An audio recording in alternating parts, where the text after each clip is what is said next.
And he gets this chart and he says, this is the problem. He says, one thing cures everything. And I said, well, why is that a problem? He says, because all the money's in each one of these little boxes. And to be able to see and observe what I have even observed already is just overwhelming to me. I mean, I feel like God has put me in a wonderful position where I'm at right now. The whole concept of exchanging blood is not new. What's new is the potential application to new indications. I have a master's degree in physiology, biomechanics, and human nutrition. I've spent the past 2 decades competing in some of the most masochistic events on the planet, from Sealfit Kokoro, Spartan Agoji, and the world's toughest mudder, to 13 Ironman triathlons, brutal bow hunts, adventure races, spearfishing, plant foraging, freediving, bodybuilding, and beyond. I combine this intense time in the trenches with a blend of ancestral wisdom and modern science, searched the globe for the world's top experts in performance, fat loss, recovery, hormones, brain, beauty, and brawn to deliver you this podcast. Everything you need to know to live an adventurous, joyful, and fulfilling life. My name is Ben Greenfield. Enjoy the ride.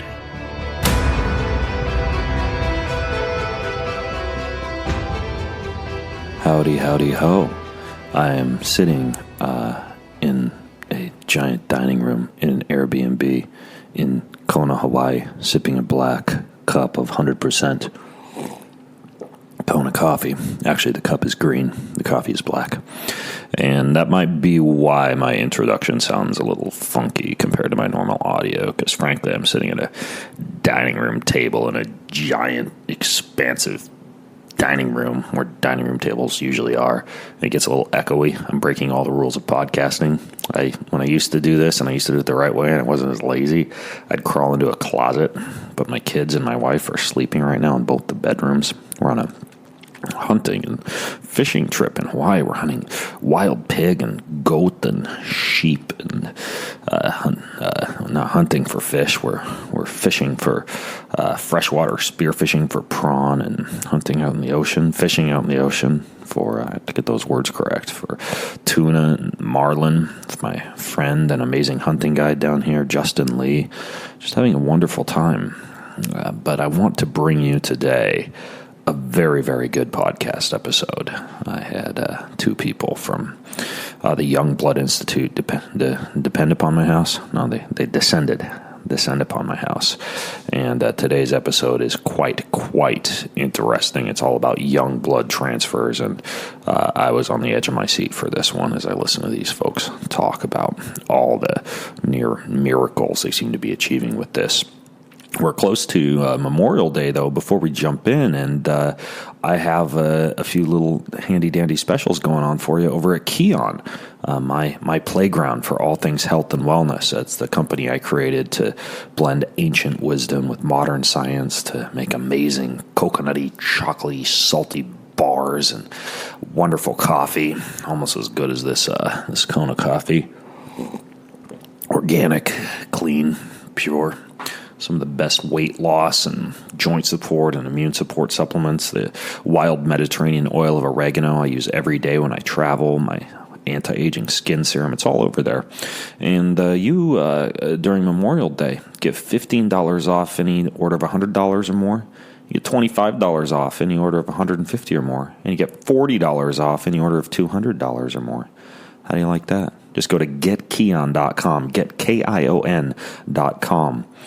Something else I use when I travel is hydrogen-rich water tablets. One of the best ways to give the middle finger to jet lag is to put one of these tablets in a glass of water about every hour during your travel.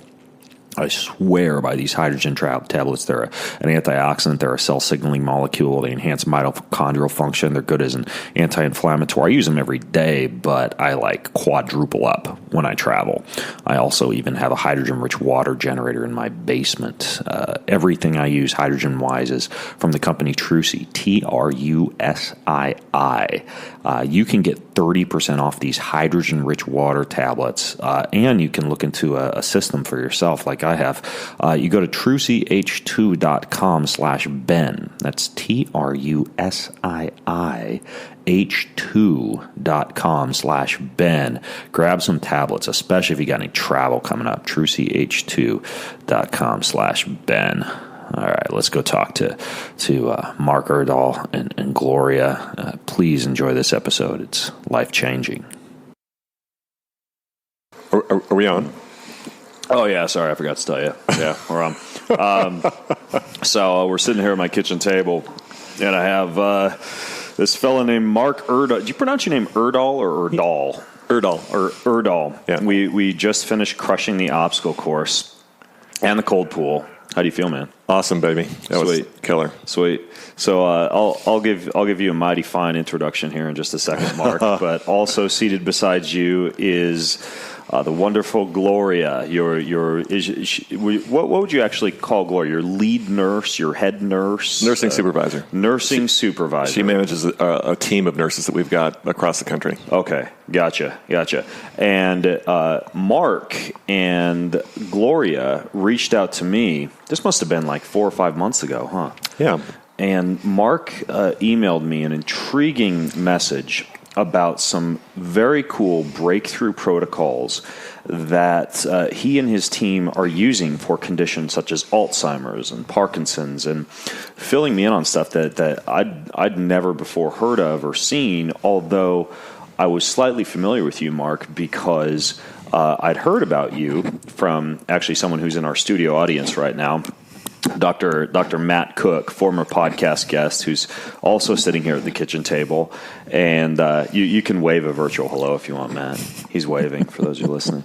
And Matt told me about this concept of something called plasmapheresis, which you may be familiar with as the transfer of young blood into adult humans, which is probably a very bastardized explanation, and I'm sure Mark will be able to clear up the air on exactly what plasmapheresis is. But when Matt and I were talking about plasmapheresis, Matt talked about the Young Blood Institute that many of you may have heard of as a Silicon Valley institute that is doing some of these young blood exchanges. And it turns out that Mark is the chairman and the CEO of the Young Blood Institute. And Mark's going to drive me crazy flossing his teeth as we're podcasting. So at some point, you got to put down the tooth flossing. All right, pick. You're going to drive everybody nuts. We ate steak last night and bacon bratwurst this morning. So, anyways, now that we've got our teeth all clean, the Young Blood Institute, it's a nonprofit corporation. They do clinical trials in the use of therapeutic plasma exchange. And usually where I've seen them is the sexy news articles that talk about young blood transfers for anti-aging. But it turns out that there's a lot going on right now behind the scenes, stuff that's honestly never before been talked about on podcasts. I think this is going to be some of the first or one of the first times you'll have been able to hear this information on a podcast, particularly with management of health conditions that go beyond just longevity. But Mark doesn't come from a background in straight up health per se. He actually began his career with IBM Biomedical Systems, where he invented the world's first automated blood cell separator. Well, I didn't invent it. You were on a team that invented it? Yeah, it was invented probably 20 years before my time by an IBM engineer named George Judson in actually 1965. His son had leukemia, and at the time they fractionated or separated blood manually. It was a very laborious process. And he was basically trying to figure out how to perform leukapheresis or white cell exchange for his son. And so he teamed up with the doctor. And IBM's been a great benefactor of things like they helped invent the first heart-lung machine and all sorts of stuff that people don't know about. But they got a grant from the National Cancer Institute and basically invented this blood cell separator, the world's first blood cell separator in 1965. So that was decades before I came along. Okay, so what you invented was that the automated blood cell, like when you were working with IBM, you guys were working on blood cell separators? I got hired into IBM Biomedical Systems kind of by accident. I'd gone down for an interview with the computer group, and I got there, and they said, well, we don't have any jobs. There's a hiring freeze. But there's this little business unit that, we know about that you might be interested in. I'm like, I'm looking for a job. It's like, I'll talk to anybody. Yeah. And so they hired me flew me out to Princeton, where the headquarters were of this little business unit, and handed me Tabor's Medical Encyclopedia, and I started, making calls and going through training with They didn't have Udemy and the Khan Academy back then. Yeah, that was encyclopedia. Paper. It was a big thick book. Tabor's Medical Encyclopedia. You can Google it. I think I still have a copy someplace.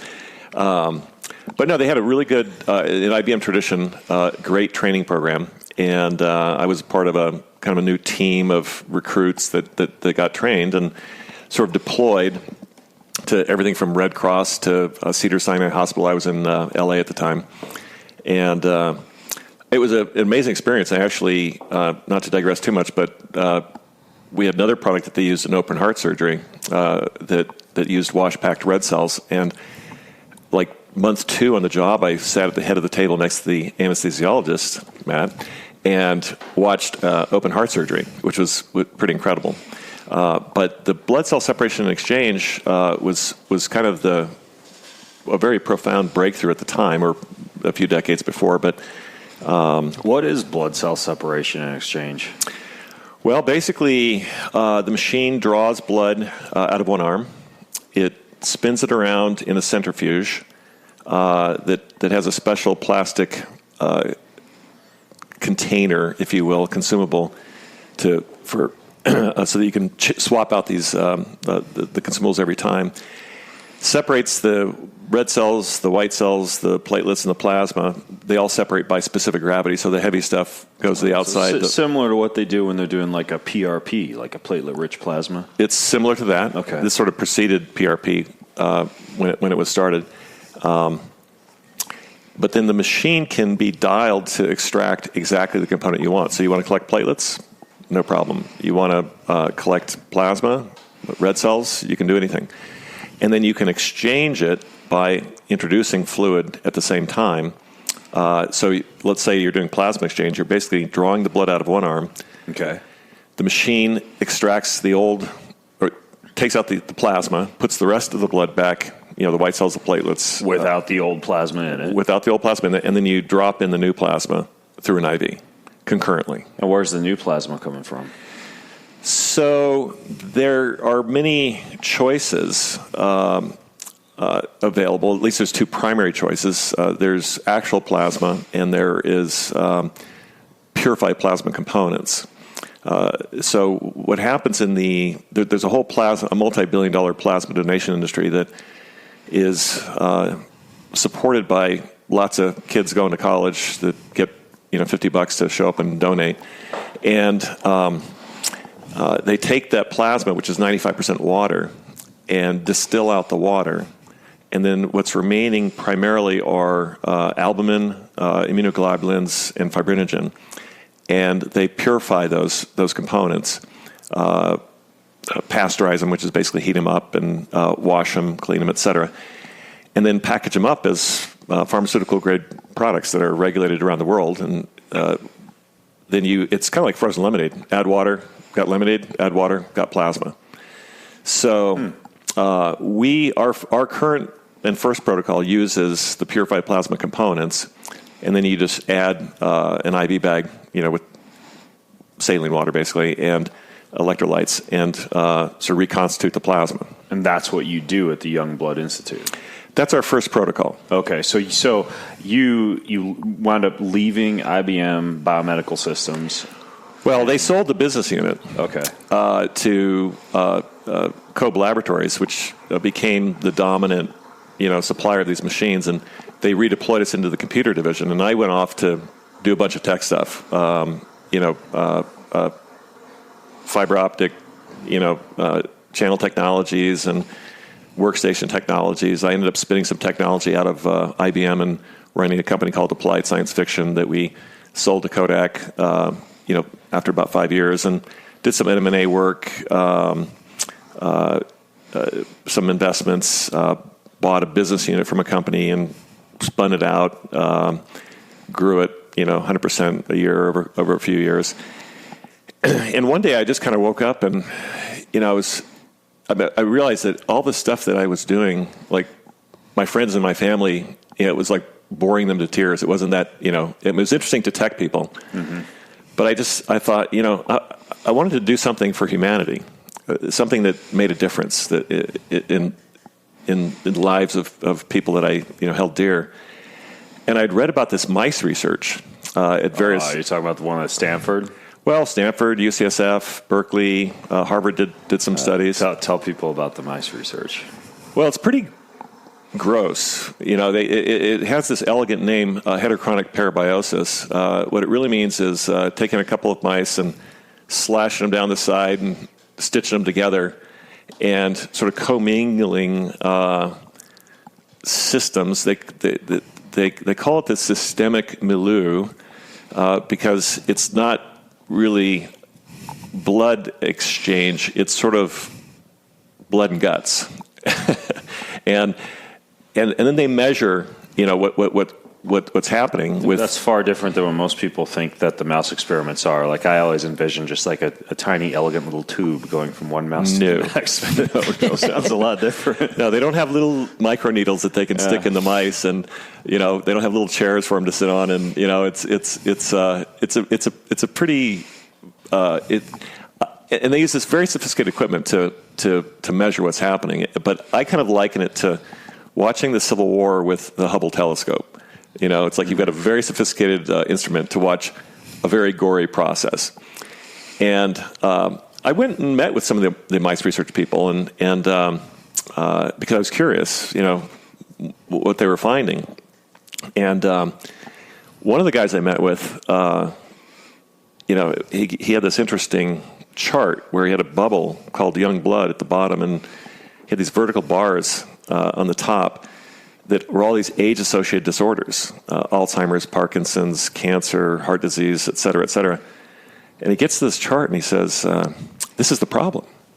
And I'm like, what's the problem? And he says, one thing cures everything. And I said, well, why is that a problem? He says, because all the money's in each one of these little boxes. And I was a kind of a finance econ major out of school, and got into IBM Biomedical, and then they transferred to the computer division. I became a system engineer and sort of developed a little bit of a technical BS meter, I guess, if you will. And the first thing I thought is, okay, wait a minute, is this a scientist or a marketing guy? It just struck me, because if one thing can cure everything, what the heck? Why? That's fantastic. That one thing being young blood, this young blood transfer. Yeah. So what you were seeing in this data from the young mice to the old mice was that it was just fixing all the issues that were going on in the old mice. Yeah. The old mice were getting smarter, faster, and stronger, and the young mice who were absorbing some of the old blood were getting slower, more forgetful, and weaker, basically. So because in heterochronic parabiosis, it's your both parties are recipients. So the young mice are getting the old shit too. That's right. In humans, we would never do that, right? But the other thing I realized is that a lot of these folks didn't really have. I mean, they're not really medical doctors. They didn't have any experience in medicine or the people doing the mouse research. Yeah. And I'm thinking, wow, I mean, this is like. And for them, this is all like brand new stuff. And from a research perspective, it is new stuff. But in humans, we've been doing this since 1965, decades, 50 years. The whole concept of exchanging blood is not new. What's new is the potential application to new indications. So apheresis generally, and plasmapheresis in particular, has been used largely for autoimmune disorders. So autoimmune disorders typically have the presence of autoantibodies, the presence of T-cell disorders, and pro-inflammatory factors. And it turns out that aging blood, or what we call immunosenescence, or the decline of the immune system, has those same three factors. Interesting. And so what we did, and I should say my principal investigators, Dr. Janko Nikolic and Mitch Harmon, working together, have just sort of connected the dots between autoimmunity and immunosenescence. And with a very simple hypothesis, we're not we're not. Some of the mice research people are, sort of inferring, immortality or age reversal. We started out just saying, boy, if we could just reboot the immune system for everybody over 50, that'd be fantastic. So you launched you launched the Young Blood Institute as a part of that effort, but you launched as a nonprofit. Why are you operating as a nonprofit? Well, several reasons. Number one, we're doing humanitarian research. And we're doing real research. Which we'll get into, a little more. And then secondly, there's really no intellectual property here. This is, like I said, this technology has been around for 50 years. This isn't like there's some, proprietary, play to build a company around this unique idea and take it public. And more importantly, there's a lot of learning that needs to occur. And one of the things, in hindsight, I can say, I didn't know this. I sort of intuited it when I began. But the problem with a for-profit entity, especially if you take any kind of investment, but even if you don't, if you just put your own money in it, you naturally focus on profit. How do I make a buck? How do I grow the business? And that can be contradictory to the idea of research and discovery. And because you may discover something that says, oops, I screwed up my business plan. I've got to pivot or change. Yeah. And so those things can be, because once you get committed to a business plan, it's hard to get off that business plan. If you learn, it would really suck for Monsanto to say, oops, we figured out glyphosate may not be that hot of a thing after all. That's a tough thing to admit. I can tell you, there's at least a half a dozen anti-aging companies in Silicon Valley that I know about where the fundamental science is flawed. Now, it takes years for that truth to emerge because there's a whole cadre of constituents. Interesting. Maybe I won't ask you to throw anybody under the bus right now, but no, I won't throw anybody under the bus. Pick your brain later, because I actually, what I really want to focus on are some of these really cool trials that you're doing now. Because what I've grown to know about you just in the past day as we've been hanging out is that you're very into this idea of trialing something, of researching something, and you've built this Young Blood Institute up around this concept of conducting some of these clinical trials on the plasmapheresis. So what exactly are you guys doing from a trial standpoint right now? So, well, back to the basics. So we started out with this idea of we can reboot the immune system. So I've got, and the way this sort of started when I connected with Mitch Harmon and Janko, we're all kind of test junkies for different reasons. I come out of the computer world where you want to test everything, every corner case, every possibility, because that's how you know you're going to have a good quality product. Janko is probably one of the top immunologists in the world. He's been studying immunology for 50 years. He could talk to you for an hour about IL-6, which is one marker. And Mitch, he worked at the National Institute of Aging for 20 years. He was at the first sort of billionaire-funded anti-aging institute called the Kronos Institute in 2000. So these guys are deep in the subject, and they know that to get valid clinical evidence, you've got to have data, and more importantly, we have a hypothesis that this is a prophylactic or preventative treatment therapy. Okay. Or that it's better as a prophylactic or treatment therapy. So how do you prove that you prevented something? Well, you have to have a measurement that says you detected it in the first place, because it may not be evident. Right.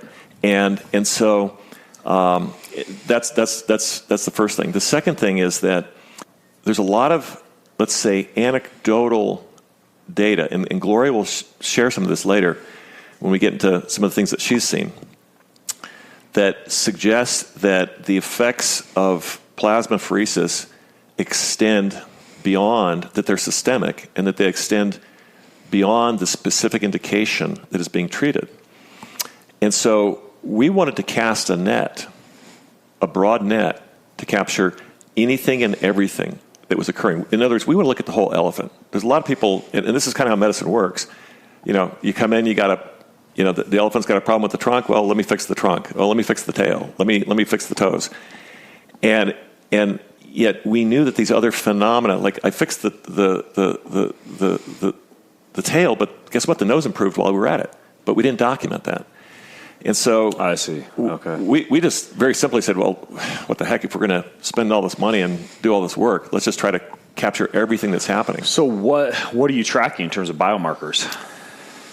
Like when someone's coming in and getting a young blood transfer and you're looking at pre-post biomarkers, what kind of things are we talking about? I mean, you've mentioned interleukins and some of these immune factors, for example. Yeah, I mean, this would probably take us 5 podcasts to cover all our biomarkers, so I'll try to summarize it.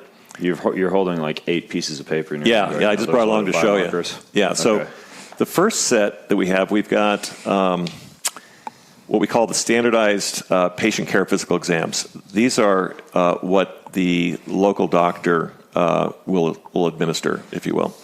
And it's kind of the standard stuff that you can get from LabCorp or Quest, but everything you can possibly think of.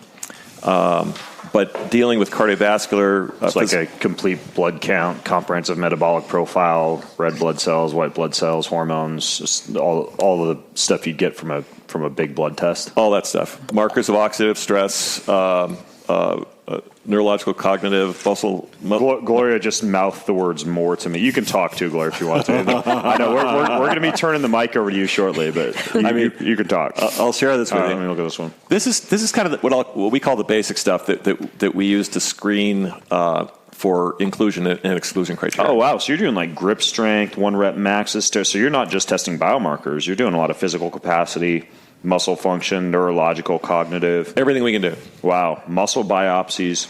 Holy Muscle cow. biopsies are optional. Okay, those can be a little good because I hate those things. Yeah. They're horrible. That's sort of like for the brave. Mm-hmm. If they want to, for the sake of science, undergo a little pain. Yeah, liver, oxidative stress, immune system inflammation, metabolic, endocrine. Okay, so you're testing all this along with physical function testing, and are you testing all this before someone comes in for their young blood transfer? Oh yeah. Okay, got to do it. Okay. Yeah. And so on these 3 pieces of paper, this is everything? No. Oh geez. Because there's more. I don't know, 5 more, 8 more. Right, let me see what else we got here. So here, and you're doing post tests of all this stuff too. Yeah. Okay. Yeah. So we're using time of flight mass cytometry, which is kind of the number one tool for immunological markers, although people use it for different reasons. Like we actually talked to the folks at Stanford they've got probably more CyTOF machines than anybody in the country. CyTOF, time of flight mass cytometry. That's what CyTOF is. Yeah. But their markers are targeted for cancer diagnostics. And we're kind of working the opposite end of the problem. We're not trying to cure cancer. We're trying to prevent cancer from ever happening in the first place. And so we're looking for, and we believe that the root cause of most, if not all, age-associated disorders is immunosenescence, or the decline of the immune system. And so that is it. And we die of immunosenescence. I mean, the immune system collapses and everything caves in. Right. So that's let's say that's Yanko's thesis in a nutshell. Hey, Ben Greenfield here. I need to interrupt today's show. I apologize for the introduction, as I know this is a fantastic interview, but if I don't say so myself. Today's podcast is brought to you by PuraThrive. PuraThrive makes this tasty, tasty stuff called Keto Balance. Keto Balance. They created this for breaking through keto plateaus and kind of supercharging the benefits of ketosis. What is it? It's a blend of medium-chain triglycerides, very bioavailable fats for a fuel, bypass any processing by the liver and just get straight into your system. DHA, omega-3 fatty acids, grass-fed bovine collagen. And they use DHA from algae oil, so you don't have to worry about any issues associated with a lot of fish oils like rancidity or mercury contamination. They use a liposomal delivery mechanism. If you kind of get keto flu or you have issues with ketosis, this stuff's really, really nice to have in your diet, and you get 15% off. And it tastes really good. by the way. I like to mix it with some keto ice cream. You get 15% off. You go to Pura Thrive, just like it sounds, Pura Thrive, purathrive.com/Greenfield Keto, purathrive.com/Greenfield Keto. 15% off is included with your checkout if you just go to purathrive.com/Greenfield Keto. This podcast is also brought to you by Birdwell Beach Britches. Been wearing them every day down here in Hawaii. They're indestructible. They're fashioned and inspired by sailboat sails in Southern California. They use a proprietary 2-ply nylon fabric, one of the most durable fabrics out there. And they have an unbelievably flexible microfiber fabric as well. These things just work. And not only that, but they can easily craft custom designed jackets, board shorts, or apparel to your precise order with just a few clicks. And they're simple to use online customizer. Birdwell Beach Britches. They look good. I love their board shorts. I swear by them. I wish I had 10 pair, but I have this really cool red pair. Anyways, whatever color you like, you can get 10% off your first Birdwell Beach Britches purchase with a lifetime guarantee and free shipping over $99. You just go to birdwell.com and use discount code BENG at checkout. That's discount code BENG at birdwell.com. Pick up your first pair of birdies and see why they've been an American icon since 1961, baby. What kind of data can you see about a cell from this Cytov test? I'm just looking at it. We can get down to the cellular level. It's called single cell proteomics. It's So you're talking about like mitochondria? Well, the markers are in the let me just grab one here. Grab the paper from you. Oh wait, I see the Cytov. Okay. Yeah, there's 72 markers in Cytov. This, like I said, this would be a so these are like 2-day all the conversation. CDs, like CD4, CD8. Okay. Yeah. We've got a stem cell progenitor panel because we hypothesize that this treatment may activate sort of dormant stem cells. Mass spectrometry for amyloid and Alzheimer's, digital ELISA for antibodies and cytokines. Okay, so you're measuring telomeres as well. So no, we're not measuring telomeres. Okay, you're freezing samples for possible telomere testing in the future. Yeah. The problem with telomeres, just in a nutshell, is that telomere testing is testing whole blood, and when you measure whole blood, you're getting multiple cell population subsets. So you might get T cells, B cells, NK cells. Yeah. And each one of those cell subsets has different telomere lengths. And so I could draw your blood in the morning and do a telomere test, and I could draw your blood in the afternoon, and based on the blood draw, you might have aged 5 years, or you might have gotten 5 years younger. There's a lot of hype around telomere testing, and it sounds exciting because it's one of these aging clocks, but it is not a test that we consider valid at this time. Mm-hmm. Okay. Yeah. I mean, Bill Andrews said some of the same things when I interviewed him. He said, if you wanted a decent test, companies like Repeat Diagnostics or Life Length they seem to be a little bit more accurate than some of these others, but it still seems like kind of the wild, wild west when it comes to telomere testing. So I'm not going to name names, but we've spent time with the largest telomere testing company in the world, and we actually told them that we would spin down the cell population subsets, load them in the well plates, ship them the well plates, and they could test just T cells, for example. And basically, they didn't want to do it. And this is good. This will go back to my early example of why a nonprofit, because they've got a committed business model that is all around selling these tests. Mm-hmm. If we come up with a new way of testing that requires them to retool their entire process and disclose why it's a better process, it might affect their revenue stream. Yeah, but it makes sense. So just so people understand, and you alluded to this, you're looking at telomere lengths on these peripheral blood mononuclear cell populations from whole blood. And this means that when you get a telomere test on a Friday and then perhaps repeat that test the following Friday, you could get what you could be 47 biological age on the first Friday and 33 on the second Friday because you're looking at such a vast amount random of draw. whole blood subtypes. It's a random draw. It's a random draw. Yeah. Yeah, Yeah. that makes sense. So instead, what you guys are doing is you're freezing the samples so that in the future, when more accurate telomere testing becomes available, you'd be able to analyze. Right, and we could take those frozen samples. We could spin them down to get the cell population subsets, and we could test just T cell, for example. Right. And even that, you could say, here's how old your T cells are. Here's Yeah. how old your white blood cells are. Right. Whatever. Right, and even that we don't know. I mean, the National Institute of Aging, who we know pretty well, certain investigators there, they've been studying telomeres for 10 years, and they're very skeptical. Yeah. Yeah. Now, would that fall into the category, and I want to ask about a few of these other biomarkers you're testing, would that fall into the category of what you call an aging clock? Yeah. Like something like a telomere test? Yeah. Okay. So a few others of these, you're testing DNA methylation, Yeah. which would just be a clock of genetic aging. Yeah. Okay. But the key there is we're actually not interested in the clock. Okay. I mean, the last time I checked, our muscles, cells, tissues, and organs didn't know anything about the Roman calendar. Mm-hmm. What they know about is a change in state. So we experienced in our little Ironman or obstacle course this morning, change in state, right? We pushed our muscles, we stretched things, we pushed things, then we got into we tore things, scratched things, then we got into the cold plunge.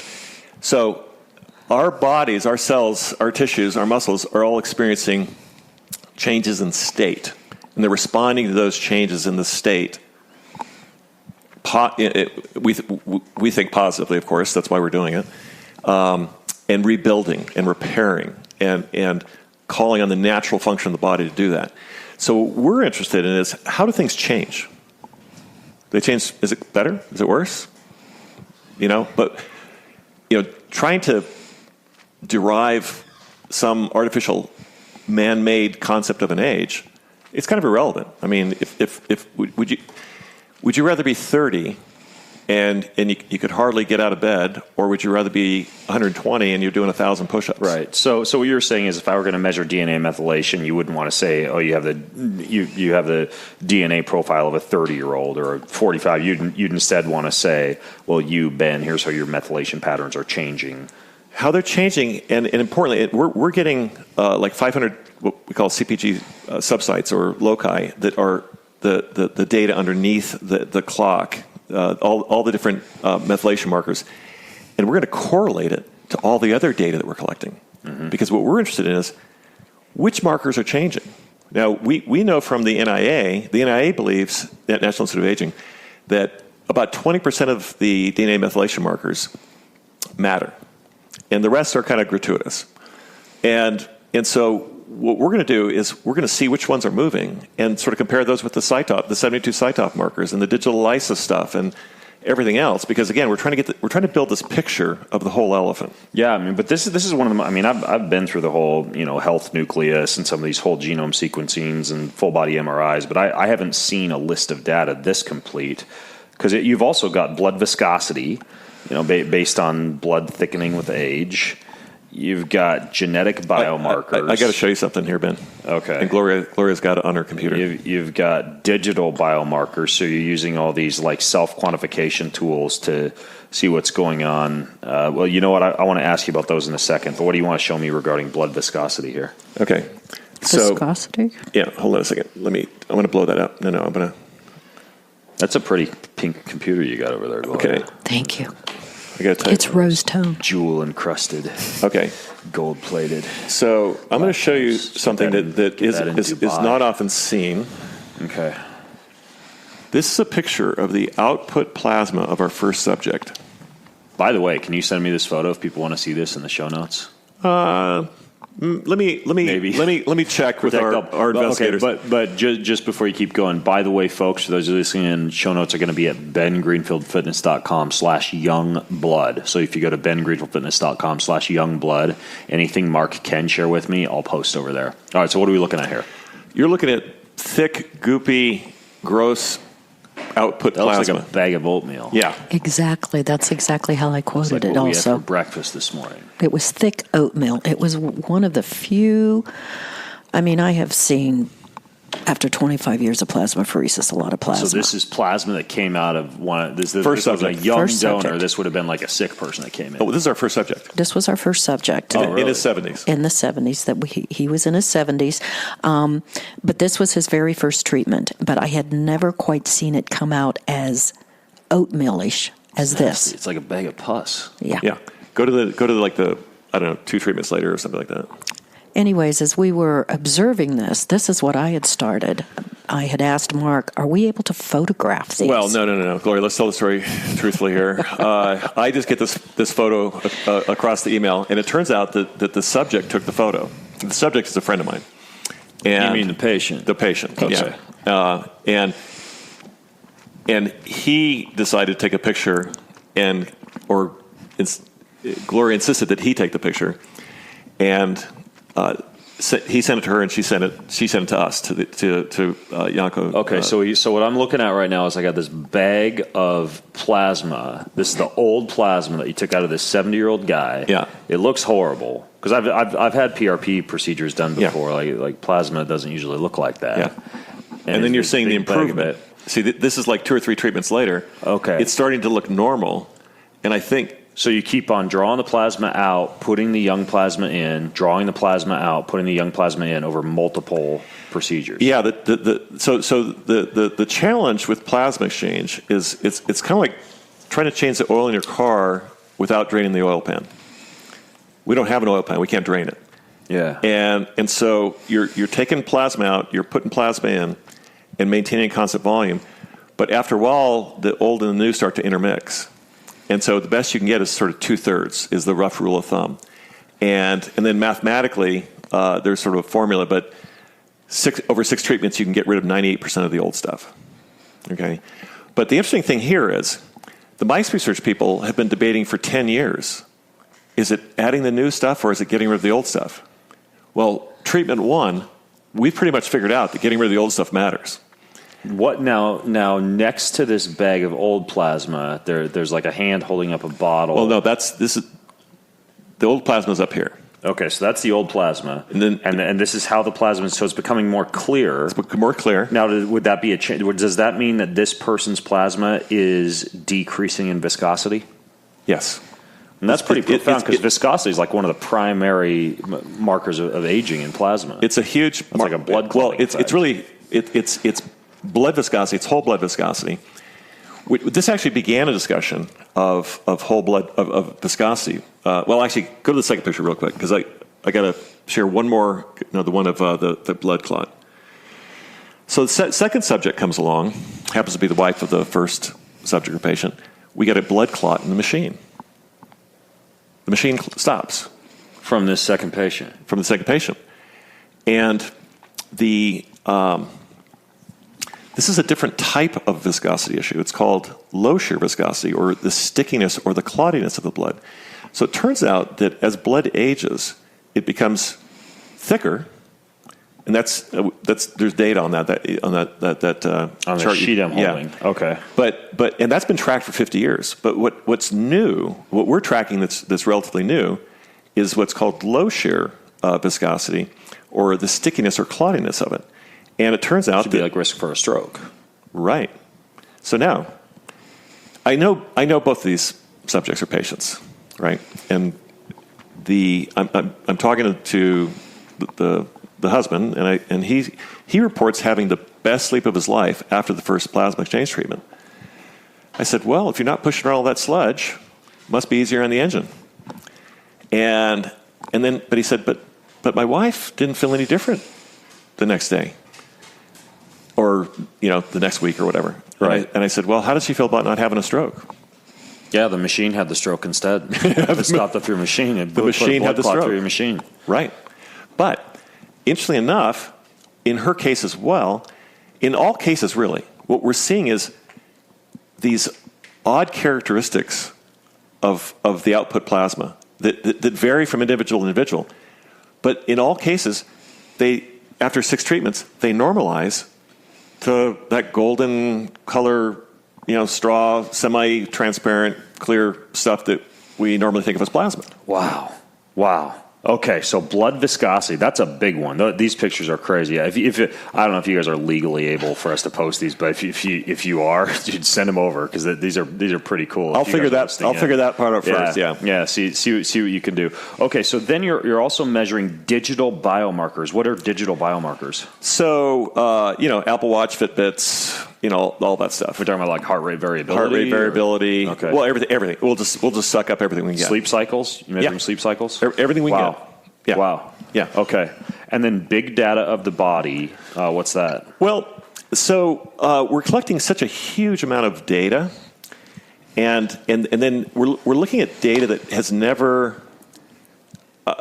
No one's ever put this ensemble of data and different data technologies, measurement technologies together in kind of one place, and so we're.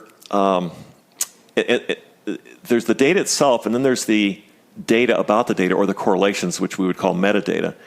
The bottom line is, on any one single person, we've just got a huge amount of information. Yeah. So we call it big data of the body, and we're going to mine that data over time. Of course, we're going to see certain phenomena that may be obvious, like the one you just saw where the viscosity improves. You guys are going to have a pretty bomb database because I've never seen all these things tested by one organization before. Oh, it's a lot of stuff. We've got more biomarkers. It says confidential biomarkers on the top of it, though. Am I just fucking your guys' whole system? No. You saw it on a podcast. No worries. Okay. It's on our website. Okay. No, we've got more biomarkers than Stanford, Johns Hopkins, and Harvard combined. Okay, so you're doing these studies. Now, one thing I'm concerned about, and then I want to get back to some of the things that Gloria has seen in like real patients, because I find that really intriguing. But kind of the elephant in the room here is the FDA cracked down on this stuff a few months ago, didn't they? Like for profit, I guess it was for profit, but young plasma infusions. What was it? Ambrosia that got shut down? Well, I don't know. I don't think they were specific about anybody in particular, but I don't know. I saw in the news Ambrosia. Yeah, I have no idea. The thing I would say is this: we support their action, and we've sort of quietly been, and we don't ourselves really. We're just trying to stick to our knitting and do our thing, but there are some valid medical reasons for the FDA warning. Okay, infusions are additive. So you're taking someone who's got, let's say 3 liters of plasma, and you're adding 2 more over the course of, a few hours. So it can potentially cause circulatory overload. Okay, so there's risk there. What we're doing is a transfusion. We're taking stuff out at the same time we're putting stuff in, so the volume is constant. So you've got about 20% of your blood supply is extracorporeal or out of your body. It's in the machine, but your blood volume is constant the entire time, so it's very safe. Okay, and then of course we're a nonprofit and we're doing research. We're not a for-profit entity. So, and as I said earlier, that can affect a lot of factors, I don't want to comment on what other people are doing. Infusion versus a transfusion. Yeah. And then probably one of the other big things is it's non-profit versus for-profit, and you guys are conducting clinical research studies. Exactly. Are you concerned at all? The FDA is going to waltz in and just pull the rug out from underneath you? No, we support them. We support them 100%. Okay. Yeah. Right. We're in fact, we're going to now. Yeah. What about all this data you're collecting? Are you guys going to share this? Are you going to publish it? What's the status of these studies at this point? Well, we're in the very beginning, and what we do is we cryofreeze most of the viscosity data. You got to get right away because you can't freeze whole blood and then unfreeze it and get valid viscosity measurements.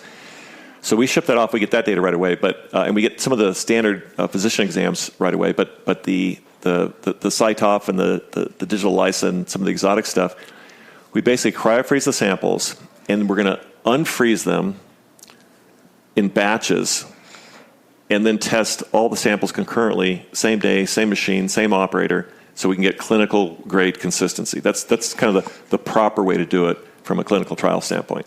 Okay. But it means that we got to wait for the data. Okay, so when you emailed me a few months ago, and I decided to have you guys swing in from, Mark, you're in the Bay Area, and Gloria, are you down in the Bay Area or are you in Seattle?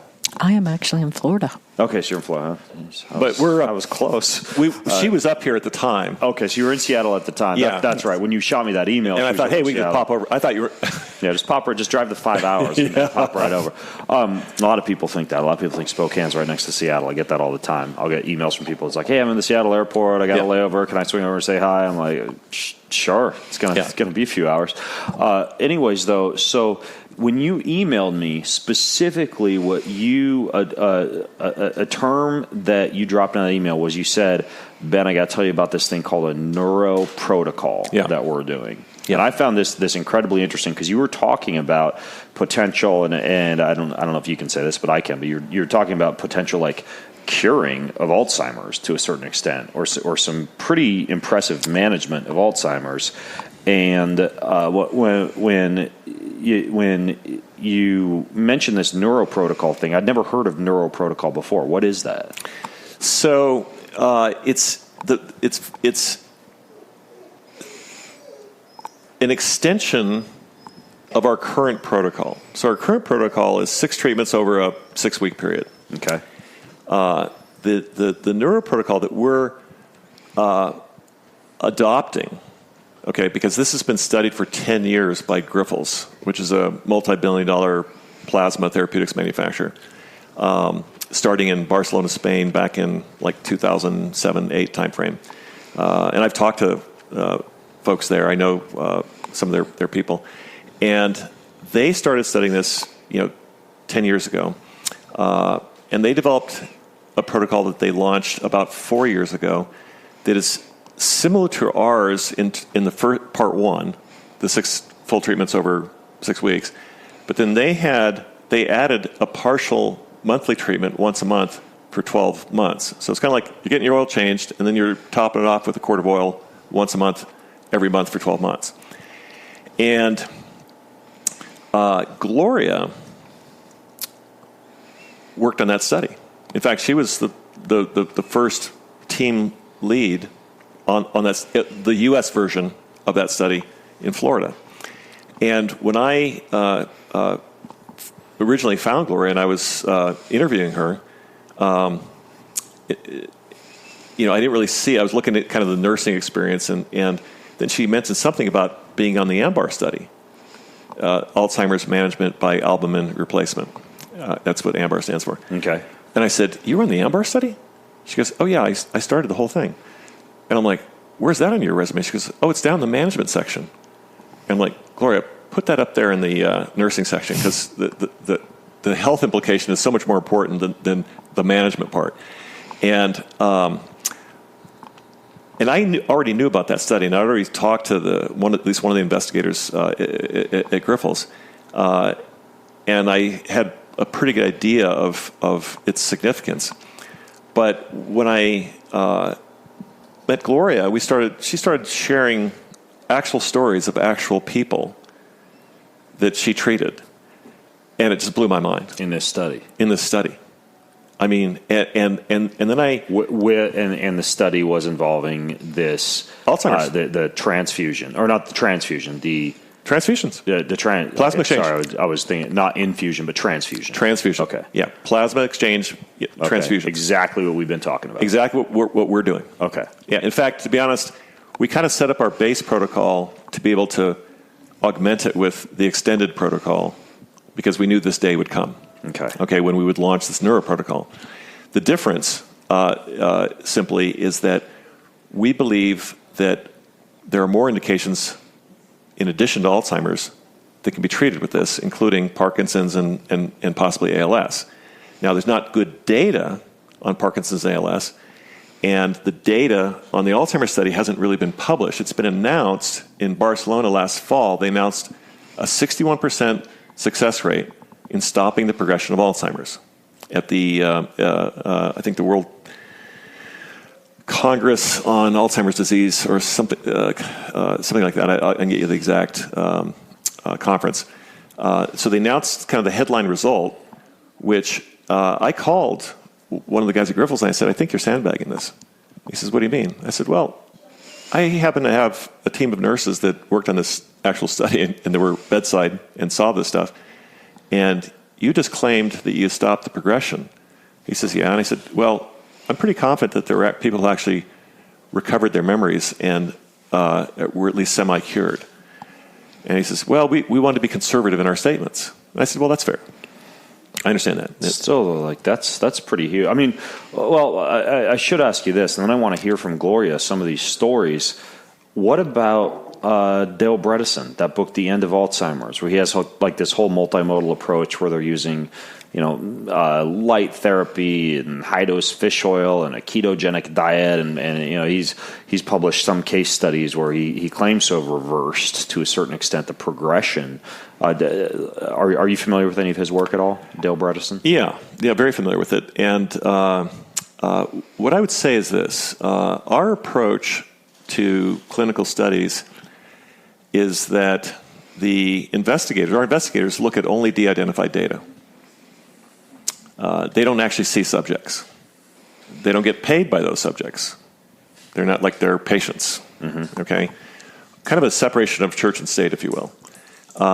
So we think the right way to do clinical trials is to have top-notch investigators who've been studying a subject for a long time, that are looking at de-identified data and have no research bias. So that's okay. Now we're also going to add diet and exercise and nutrition to our studies. But in this ANBAR study, it was pretty much just the transfusions. They weren't doing a lot of diet modifications, exercise, and any of the treatments. That's right. Okay. Yeah. Wow. I'd be interested in how people would respond if they just changed everything and did the transfusion on top of that. Well, if you think about it, there's an oddity here that some of those patients could have been eating junk food and Twinkies every day, and other of those patients could have been on a plant-based diet, and they actually didn't track that data. So we don't know if what effects vis-a-vis transfusion diet and exercise may or may not have had. From our standpoint, we'd like to get, in our neuro protocol, we're going to put everybody on a common tracking platform and a common diet and exercise protocol so that we can minimize variability in clinical outcome. Mm-hmm. We want to see if everybody's kind of on the good path, health-wise, or headed there. Are you going to choose a diet that's already been kind of studied for its effects on Alzheimer's, like a ketogenic protocol or something like that? Something in that genre, mm-hmm. right? But even if people follow the wagon and don't follow it, we're going to track it, right? We're at least going to capture the information about how different people that may be on different diets respond, or different exercise regimens respond. So that we can compare it, and we'll probably have a separate arm of the study which is just diet and exercise. Yeah. So I think that's smart. What's the role of a nurse like Gloria here in this whole plasma exchange procedure? So the thing about plasma exchange is that it's largely a nurse's procedure, mm-hmm. right? I mean, they're bedside with the patient for like 2 hours at a shot or an hour and a half. They're seeing everything, and if things go wrong, you want a nurse that has experience. So all of our nurses, we have males and females, but they've all got decades of experience. They're either nurse practitioners or nurse practitioner equivalents, and some of them even teach. They teach plasma exchange. They teach apheresis, right? So from our standpoint, having experience is a huge factor that we sort of take no chances, and we want to have the best. The second thing that's kind of interesting is, and I mentioned when I first started talking to Gloria and learning about these things, I asked her, I said, well, is anything you're telling me, has it ever been, did you write this down in your apheresis procedure log? Did you capture this? Did it go into the study records? She said, no, they don't care what we think, And I'm like, oh my God. I said, Gloria, go down to the Apple store, get yourself an iPad, pick anything you want. and we're going to put your apheresis procedure record on the iPad. That's why you have such a pimped out computer. I don't know why you bought the cool looking one. And I said, anything you observe, we want to know about. Mm-hmm. And then here's a special box, because the local physician in charge, they're going to have observations. We want to capture their observations as well, but they're busy, so do it for them. Just give them something to sign, something to talk into, something to type, and make it easy so that we can capture whatever phenomena is occurring. And, oh, by the way, feel free to actually talk to the patients. Interact with them. Because the patients will tell you stuff. Yeah. Right? Now, the things that she's going to share, which I'd like to have her start, explaining a little bit here, were more purely observational. Is that the way you'd say it, Gloria? I mean, you weren't sort of encouraged or allowed to interact with some of these patients. You were just sort of doing the procedure. You were in the room, right? Right. We were. We basically just documented and did the procedure. All they were interested in was just basically just the actual procedure notes. I mean, of course, we had to follow a certain protocol, certain blood pressures at certain times, but they were not truly interested in what we had observed. Just to head back just a little bit, what Mark was saying about our team. Our team with YBI, let's just say just with our first 6 nurses, have over 230 years experience in nursing. I'm proud to say I've been a nurse for 47 years, and I have been doing apheresis for over 25 of those years. I'm proud to say I'm proud of Gloria. and the team that she's built. And it was real inspiration when I found out that Mark is interested in following up with what I had observed with the Alzheimer's. Alzheimer's is something very close to my heart because my grandfather and my favorite uncle both had Alzheimer's. And I watched it destroy my mother and part of our family dynamics because, as you know, with Alzheimer's, the patient can be very happy, very, going on with life, but they don't remember anything. And that seems to destroy the family more than it does the actual patient. Now, following through, too, with our Parkinson's and possibly with ALS, those diseases, unfortunately, do cause more dynamic with the actual patient. And to be able to see and observe what I have even observed already with just 2 of our Parkinson's patients, how they have improved with this apheresis, is just overwhelming to me. I mean, I feel like God has put me in a wonderful position where I'm at right now. I'm glad it's a nonprofit. I came out of retirement for this. Well, she's about to retire, and I said, no, you're not. I truly feel that I have observed apheresis in a lot of different studies. I mean, we've done studies for rheumatoid arthritis. We've done studies for lupus. We've done studies for our myasthenia gravis patients. I mean, it's phenomenal. You will see them on ventilators, in feeding tubes, non-breathing on their own. And after so many apheresis treatments, come back, they're out of the ICU, and they are actually eating on their own, talking, it's phenomenal. So I have seen how pheresis can do a lot with a lot of the patients. And just so people know, when you say pheresis, it's the same as transfusion. We can use those terms synonymously. Yeah. You can. Okay. Yes. It's a plasma exchange. It's probably the easiest way to say it. It's exchange, not just an infusion of plasma. It's a removal and then replacement. Right. Okay. But what I saw with the Alzheimer's patients, I wish we would have been able to document quite a bit. Of course, when we were dealing with the Grifols study, there was a certain part of the protocol that they called a sham. Okay, that's like your placebo. And it was a true sham. I won't even get into any descriptions of how we did that procedure, but it was a real sham. But I can remember going to the Cleveland Clinic when we were first asked to join this at the Neuroscience Center in Vegas. And a couple of the physicians had come up to me and they said, well, after we've observed this, are you able to put on such a poker face? Are you a good actor? I'm like, well, I'm a professional, but of course with the sham procedure, they wanted to know the psychological effects. These patients actually felt that they were receiving a true procedure. So In other words, they rigged up a machine with fake cow's blood and stuck needles in people's arms. So they perceived that they might be getting the real treatment. yes. Okay, so the machine is there, and it looks like it's working. It looks like I'm taking blood out and stuff is happening, but in reality, nothing's happening. Wow.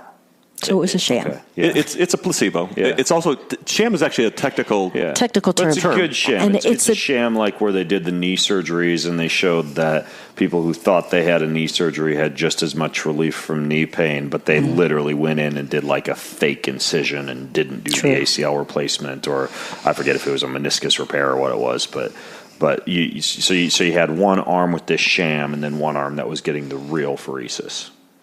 Well, yes, we did. Actually, there was 3 different arms, but irregardless, with certain protocols that they were following. Mm-hmm. But the patients that actually, of course, that did receive the sham treatments, it was, yes, I did have to put on a poker face, because in the type of study that, as a nurse, you want the best for all of them. Yeah. I mean, that is one of the things first questions that I had asked Mr. Yurdahl here, are we going to be having that type of procedures?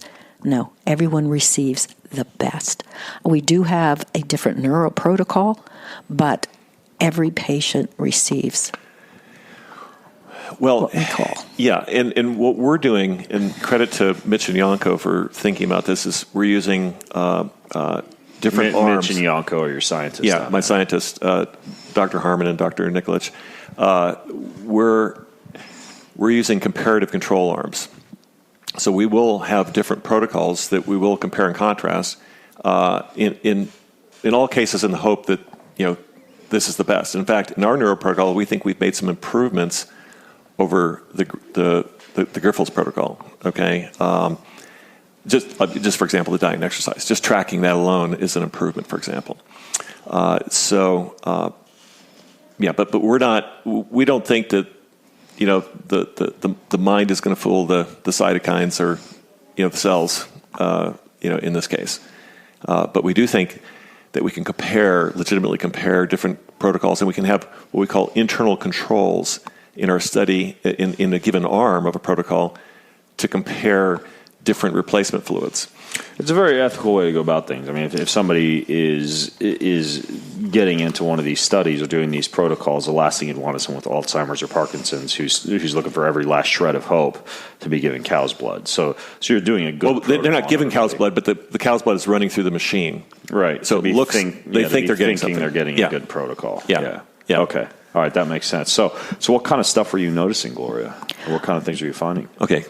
Well, there was quite a few patients. I mean, I'm just going to go touch on a light base. There was approximately over 400 subjects that they had over a 4-year span with the Alzheimer's study. We had probably about 180. There was only 3 of us on my team. And so I actually observed all of those 180-some patients. There were a couple that I have to say I definitely had to put on a very acting phase. There was a young chemical engineer. He was actually younger than I was, so he was in his early 60s. Brilliant man. His wife was telling me how he could recite poetry. I mean, this gentleman would sit here even at the very beginning. Now, you've got to understand, just to qualify for the AMBAR study, the patients already had to have what they call moderate Alzheimer's. Oh, this is an important thing. Yeah. Yes. So they already had, definitely Alzheimer's diagnosis. And we were able to tell this because we could actually tell how much of the amyloid beta was in. They had to go through lumbar punctures, and we could tell exactly how much of the amyloid beta was there. So this gentleman, even with moderate Alzheimer's, he was quoting, Shakespeare. He would sit there for the 2 hours and just rattle off from his brain and memory all of this poetry. And unfortunately, though, he really deteriorated. Well, hold on a second.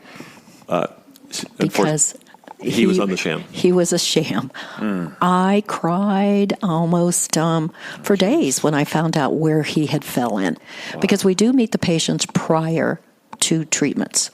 we are able to at least, communicate with him for a few minutes. And then finding out that that was the number he drew, I mean, it was just so disheartening. Yeah. It's disheartening with anyone. And this was in the ANBAR study. But this was in the ANBAR study. And this gentleman, though being so brilliant, and me knowing after I've observed my uncle and my grandfather myself, and I know just as a nurse what happens with Alzheimer's, where he was going to go. Of course, all of these patients had to already be on Aricept, which is like the only medication they've had out in the last 10 years. Yeah, it does kind of slow the progression maybe for a year, but it doesn't really do anything for them. But so, sorry, that's just another little difference in our study. We can accept people who, because we're introducing what we think are potentially predictive biomarkers for Alzheimer's. And so what we would like to do is test those biomarkers and incorporate them into the study design such that we can predictably detect higher levels of amyloid beta, for example, for Alzheimer's. And even if they're not showing evidence of a clinical diagnosis, we might be able to detect the potential for Alzheimer's and also prove that we were able to prevent it. We don't know if we will or not, but we have a strong working hypothesis that we can. Okay. So in this case, they all had to. In other words, we can take people who aren't on these drugs that really have 5 or 10% efficacy at best anyway, and people who may be apparently healthy, but detect what we call the underlying pathology, which may be deteriorating at a rate faster than apparent health, and then prevent the onset of these kinds of diseases. That's our ultimate goal: is detect and prevent. Right. Now, tell them about some of the good stories, Gloria. Well, there was a lot of good stories. A lot of them that received the actual, what I call the true treatment, the best treatment. I had a gentleman. He was an orchard farmer. Okay, he was in his 80s. His wife stated that he had become very frustrated, of course, very depressed once the diagnosis for Alzheimer's, because he was definitely getting very forgetful, wasn't able to go out and work in the orchard much anymore. He was so confused. I mean, the gentleman would bring in fruits. He didn't know the difference between a mango, a lime, a lemon. I mean, he couldn't even, if I would ask him, oh, the mangoes looked really good today, he'd look at them like, okay, which one's a mango? He wasn't even sure. I will tell you that after a year and observing him on a basis that he kept coming in, he had improved so much. I mean, he would bring the fruit in and he was telling me, look at my mangoes today, look at my limes today. I have brought you guys some of the best lemons. He was telling me ways to fertilize if I was ever going to do my own orchard, how to cultivate. So a guy like that, how many plasma exchanges is he getting? I can tell them what the ANBAR protocol was. Well, so yeah, we already sort of covered that with its 6 plus 12. This was, I'd say, 8 months into our treatment. But it varied by individual. So over the course of 8 months, how many transfusions are we talking? 6 plus 8, 18. Okay. Yeah, but I think the key point is, well, 2 key points. One is that 61% success rate means that 39%, didn't receive a benefit. Right. But the other point is that different patients have they recover at different places in time. Mm-hmm. So there's not like a known here. Yeah, and there wasn't. Another particular one, young lady, she was definitely another one younger than me. She had just turned 60. Daughter had said Mom was always the life of the party. She loved to dance.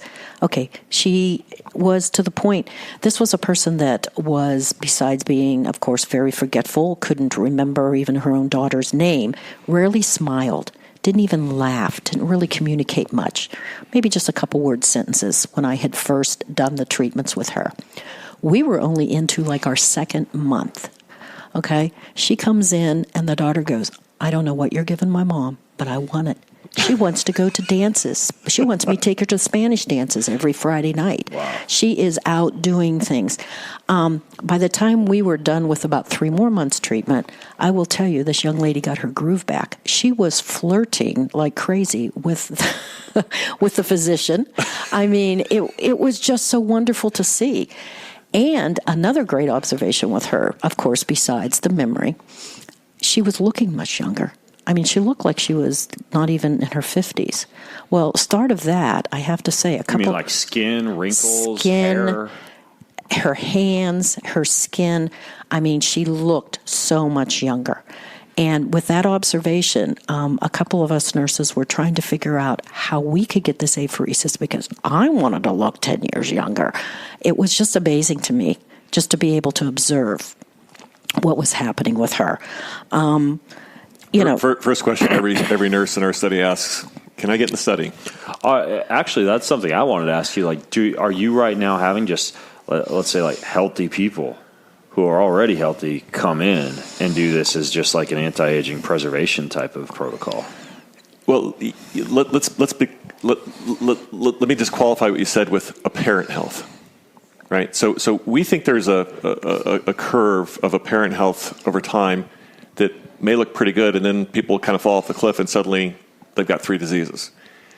And that there is an underlying pathology that could be declining that medicine hasn't been able to measure it predictively yet. And so part of what we're doing is trying to develop these predictive functional biomarkers to get headlights on potential issues.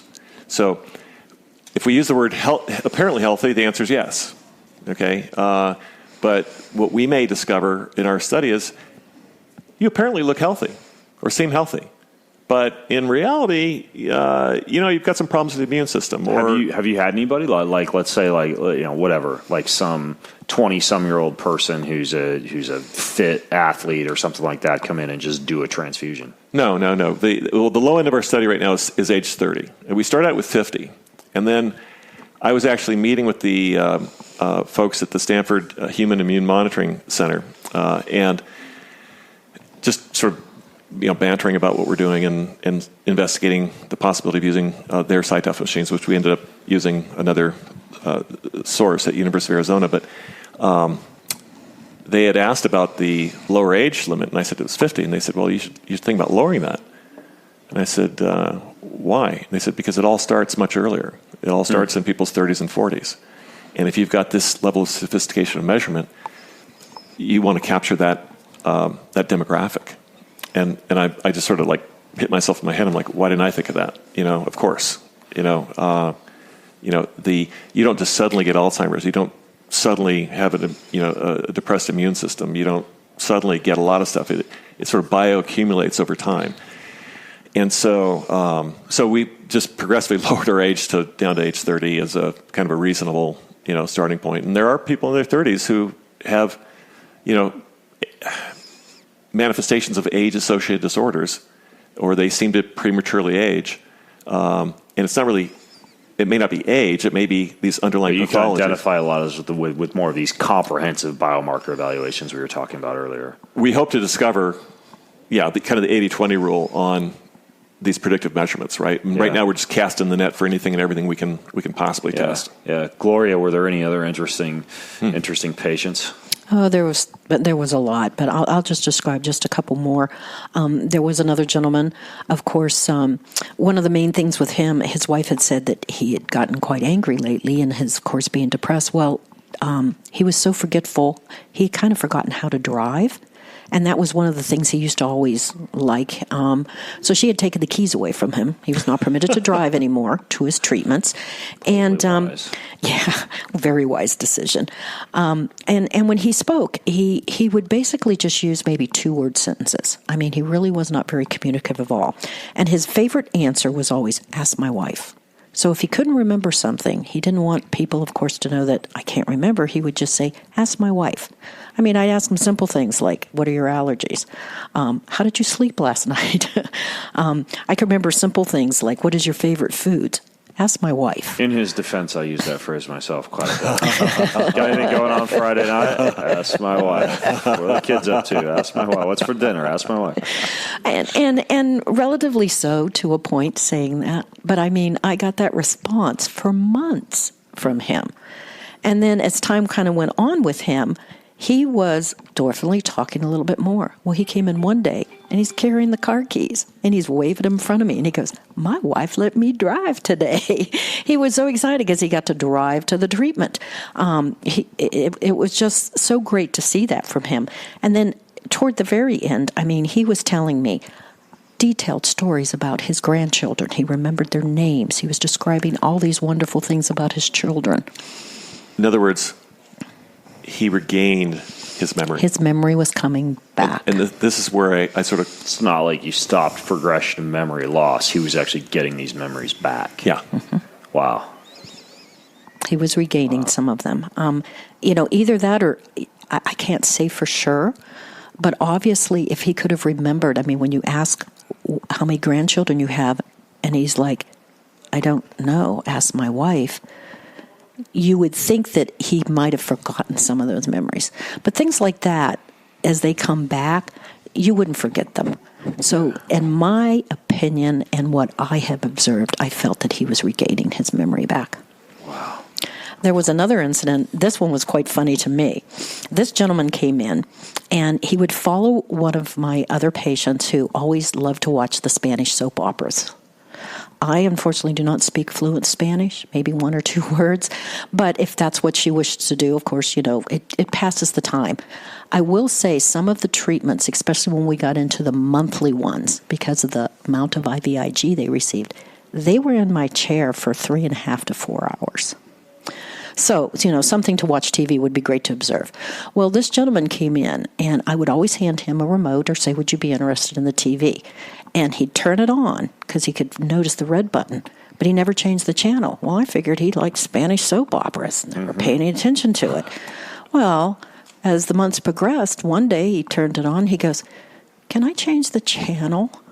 I went, you're welcome to. And he goes, well, I thought you liked to watch these. And I was like, no. And he's like, I hate soap operas. And he turned on some sports channel. And obviously he didn't understand the language himself. But, I guess some of the knowledge came back on how to use the remote.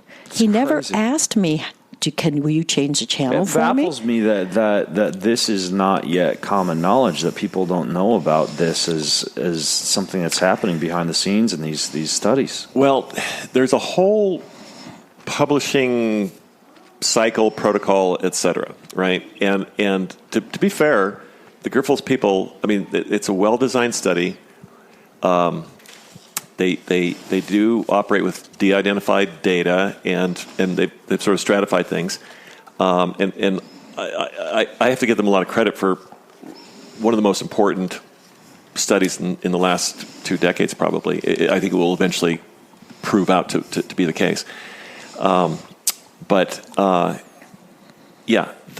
So frankly, when they started this research back in the 2000s, podcasts didn't exist. I mean, and so they're trying to do the right thing and sort of publish things according to conventional procedures, which we have to admire and applaud. But nonetheless, there is an opportunity here to accelerate via more clinical study these treatments and to improve on their work, and that's what we're trying to do. Now, how are you funding this? I mean, you guys are a nonprofit. I mean, how are you getting the money for all these crazy extensive protocols and the testing and the treatments? Any way we can is the answer. I mean, I sort of funded a lot of it to start. We get donations. We get people writing us checks, in the mail, and PayPal donations from $25 on up. And they're writing these checks to the Young Blood Institute. Yeah. We get big checks. We get gifts. I mean, I would say we've got a range from $25 to in the like close to $1 million, contributions of various sorts. So there are many options. There's lots of, family foundations, family offices out there. There are lots of people interested in these topics that want to sort of support the research. And there's definitely an overhead. I mean, we're not doing off-label medicine. I mean, these biomarkers alone cost a fortune. I mean, just that part, and then we're flying machines and shipping equipment That's around. what I wanted to ask you. So when you travel to the Bay Area to get this done, because I know you guys are based out of the Bay Area, I mean, can you get a transfusion like this done anywhere? Pretty much, because what happened, one of the we thought in the beginning we were going to fly everybody to Florida, believe it or not. That was like, and what we sort of thought Florida would be the case because there's a lot of people over the age of 50. And we thought, well, might as well be in Florida because we'll have access to this population. Yeah, and down then, there with all the pain clinics and the people who drive with their right blinker on for 3 miles. I couldn't say. But I met this guy in Aspen. I was skiing, and we were just on the bus, chit-chatting. We got off the bus, and this shuttle bus, we were at the same timeshare, and he said, well, what do you do? And I kind of explained this. This is before we really started. And he says, well, guess what I do? And I said, I have no idea. He says, I develop senior living retirement communities. And I've got the Ritz-Carlton of retirement communities, and I've got a chief medical officer. And, I'm very interested in what you're doing. And so he got that doctor, I'll call him Dr. Joe, on the phone. And I sent him our protocol. And we hadn't really started the trials yet. And I'm talking to Dr. Joe, and we're about 15 minutes into it. And he just sort of stops. He says, Mark, you had me at hello. I get this. How do I get involved? Well, I went out and paid Dr. Joe a visit in Raleigh, North Carolina, on the way to see my sister who was in Charlotte. And I just stopped into his office, and he had this beautiful office with, lots of sophisticated, stuff. And it just sort of hit me at the moment. I said, well, what if we flew the nurses and the equipment to you? He said, well, that'd be fantastic. And I don't know why it just popped out of my head, but it did, because I kept on thinking, what a pain in the neck it would be to fly everybody to Florida. And so we went and built a model that allows us to deploy nurses and equipment anywhere in the country by partnering and collaborating with the local MD, who already has a clinic and a facility. So we just wheel this stuff in. We've got warehouses across the country where we've got kits and equipment. We can deploy it in 2 days. We put a nurse on a plane, or nurses, and so basically we come to the local clinic, and we can scale it up. So do you have a directory, like on your website, youngbloodinstitute.org? Yeah. Right.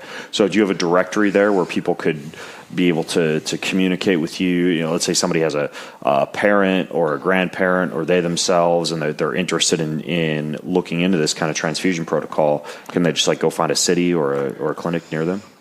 Well, they can just call us or email us, and they can just tell us who is their doctor, because that's kind of what ended up happening. We were getting these phone calls, and finally I said, I'd just seen Dr. Joe, and so another friend of mine who wanted to get this treatment in San Diego said, he was one of those that we were going to have to fly to Florida, and then after I visited Dr. Joe, I said, well, who's your local doctor? He says, well, it's Dr. So-and-so. I says, we're working on a model where we can come to your doctor. And he's like, well, that'd be fantastic. And so, in fact, Tom Ingoglia, who was on... the guy from the NAD injection clinic in San Diego. Yeah, so he became one of the clinic sites in San Diego. So we've got clinic sites in Southern California, Northern California, Florida, North Carolina, Texas, and we can work it on Colorado, and basically, in Sun Valley. We've got one in Sun Valley now. So... and we're working on kind of the Portland, Seattle area as well, because we've had some. That's what we're up here doing, this week. So the beauty is we can engage, and we have a model where the local MD in clinic becomes what we call a sub-principal investigator. So our principal investigators are looking at de-identified data. They're kind of the man behind the green curtain, if you will. But the principal investigator and the nurse, there's a lot of wisdom that those people have. And what we can do is they can make observations. We can collect their wisdom, and then it becomes subject, VOOY X123. And so we're able to incorporate their observations without research bias. Yeah. Because they're not actually writing a book about the procedure that they just did, right? Yeah. They're a part of a team of investigators that is really just trying to help patients. They're trying to help their patient for sure.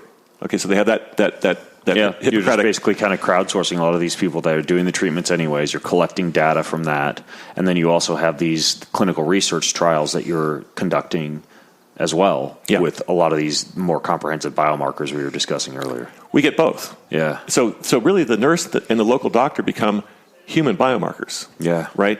Because they may, like the things Gloria has just shared with you, that's data. That's information. It's meaningful.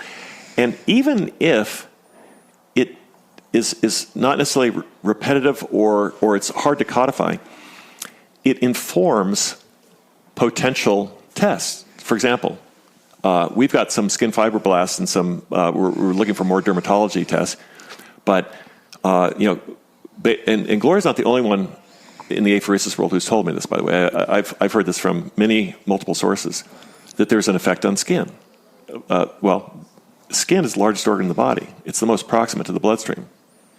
It responds to inflammatory conditions, and antibodies and such. So you would think that a systemic treatment therapy that's maybe benefiting one part of the body might also benefit other parts of the body at the same time. So that's why we're trying to cast this net. So these observations could be sort of clinical data, or they could inform augmentations or improvements in the study design, right? As did, if Gloria and the particular patient she was treating had observed that oatmeal bag of plasma and sent us a picture, we wouldn't have thought to go add viscosity to our testing. But we get this picture. I share it with Mitch and Yanko, and we're all just blown away. And first question is, how do we test viscosity? Oh, well, we've been testing it for 50 years, and we started figuring out what's the best viscosity test we can get. Yeah, it's a good model. We just added it right in.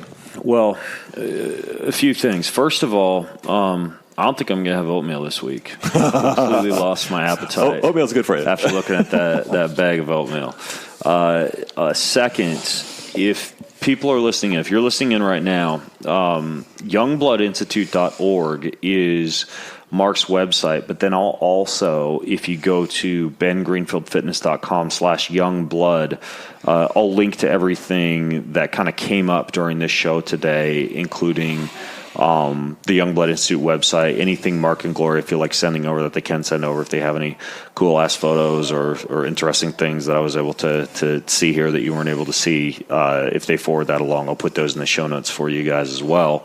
And if you're interested in getting involved with the Institute, whether treatment, whether donations, whatever the case may be, I think it's pretty damn cool what you guys are doing, Mark and Gloria. And so again, go to bengreenfieldfitness.com/youngblood if you're interested in any of that.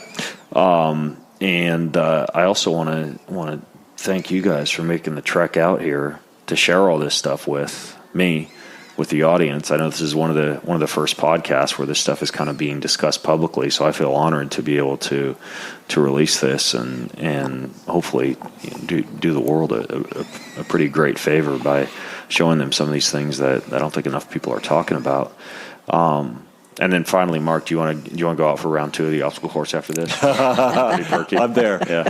But what I have to do is I would like to publicly thank my wife because it is Mother's Day, for letting you come to my house. For letting me on come Mother's here. Yeah. I have the most beautiful, gracious, loving wife anybody could ever hope for. Thank you, Mark's wife, Jocelyn. And so I'm